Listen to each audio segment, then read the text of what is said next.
네, 다음은 수급 살펴보겠습니다. 오늘 장에서의 수급 동향이 다시 외국인이 돌아선 모습, 이것을 어떻게 봐야 될지 궁금하시죠? 메리츠증권의 황현수 차장 연결하겠습니다. 안녕하세요. 네, 안녕하세요. 네, 어제 외국인이 돌아온 것인지 조금 더 확인이 필요하다 얘기를 해주셨어요. 이야기가 떨어지기 무섭게 바로 또 등을 돌리는 것 같기도 하고 이렇게 왔다 갔다 어떻게 좀 봐야 될까요?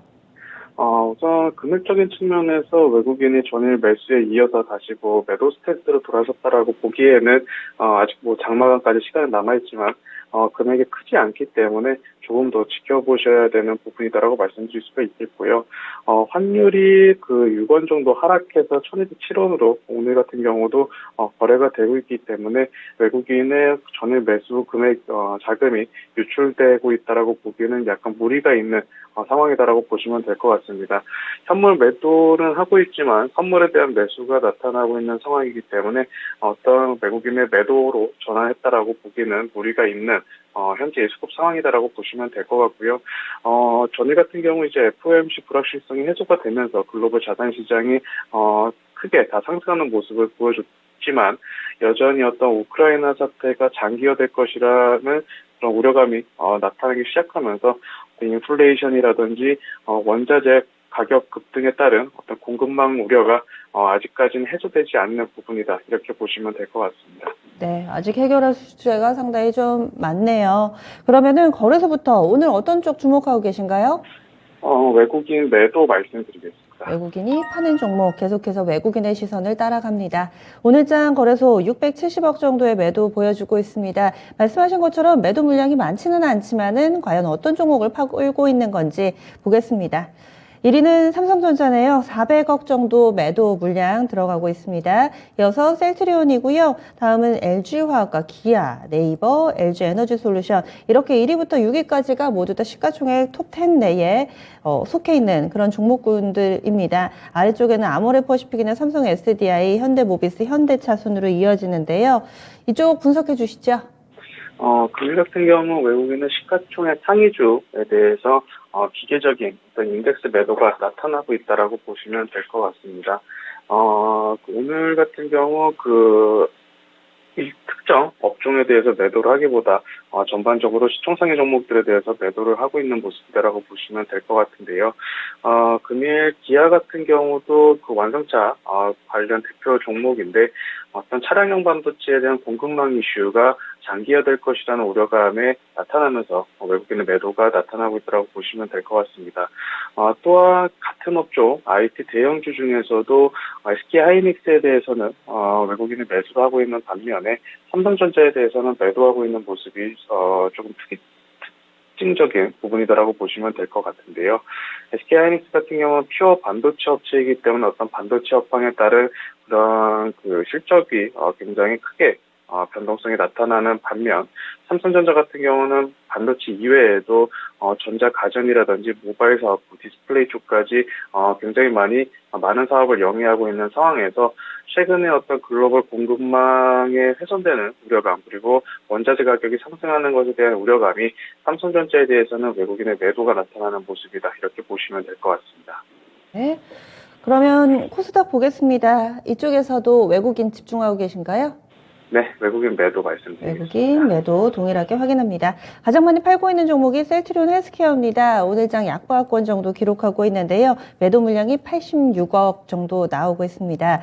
두 번째가 위메이드인데 위메이드가 그의 절반 정도 됩니다. 48억가량의 순매도 나타나고 셀트리온 제약과 보성파워텍 잘 나가던 SM이나 보성파워텍 이쪽도 파네요. 동진세미캠 있습니다. 파라다이스, 유일로보틱스 순으로 이어집니다.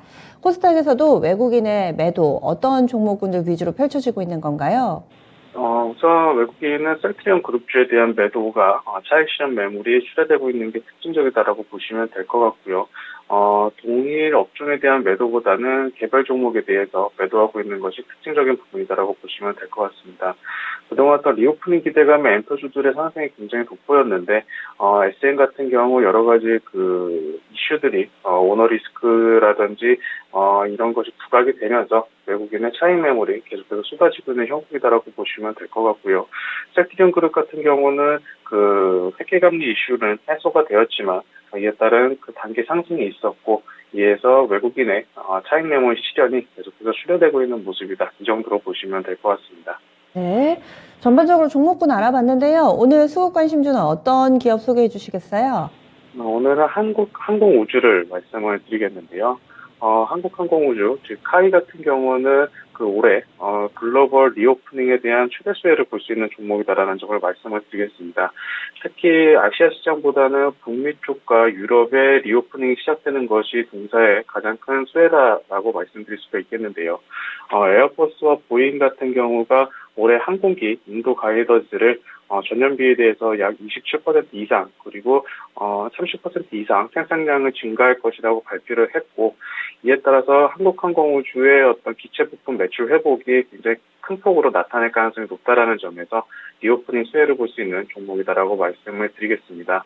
물론 이런 부분들이 어느 정도 현재 주가에 반영이 되고 있는 상황이고 4만 원 이상 상승하고 있는 모습이 나타나고 있지만 기체 부품의 매출 가이던스가 올해 같은 경우 6,200억 원 정도로 작년보다 24% 이상 증가할 것으로 전망이 되고 있는데요.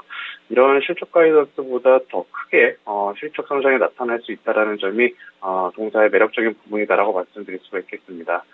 또한 FA50, 즉 완제기에 대한 해외 수출이 작년에 이어서 올해도 큰 폭으로 나타날 가능성이 높은 상황인데요. 작년 같은 경우 7,659억 원 정도의 완제기 수주를 하면서 2020년 683억 원에 비해서 10배 이상 수주가 큰 폭으로 늘어난 상황이었습니다. 작년이 피크라기보다는 올해 같은 경우 다시 한번 수출 가이던스가 작년의 2배 정도 수준으로 성장할 수 있기 때문에 이런 수출에 따른 실적 성장도 기대된다는 점에서 하반기로 갈수록 기대가 되는 종목이다, 이렇게 말씀드릴 수가 있겠습니다. 네. 강한데요. 가격 전략을 어떻게 세울까요? 우선 현재가부터 분할 매수하시는 전략 추천드리겠고요. 하지만 목표가는 단기에 상승했었던 부분이 있기 때문에 45,000원으로 조금은 짧게 목표가를 말씀을 드리겠고, 손절가도 35,000원으로 말씀을 드리겠습니다. 네, 알겠습니다. 말씀 고맙습니다. 감사합니다. 한국항공우주, 보통은 방산주, 이런 재료들, 그리고 우주항공 관련된 재료 나오면 움직이는데, 리오프닝 수혜주로 봐주셨어요. 왜냐하면 항공기 부품이라든지 이쪽도 하기 때문에 항공산업, 전방산업이 좋아질 경우에 수혜주, 이렇게 판단하고 있습니다.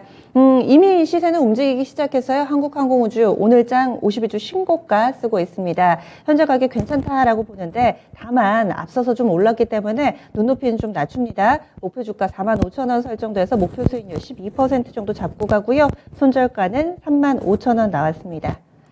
지금까지 수급 살펴봤습니다.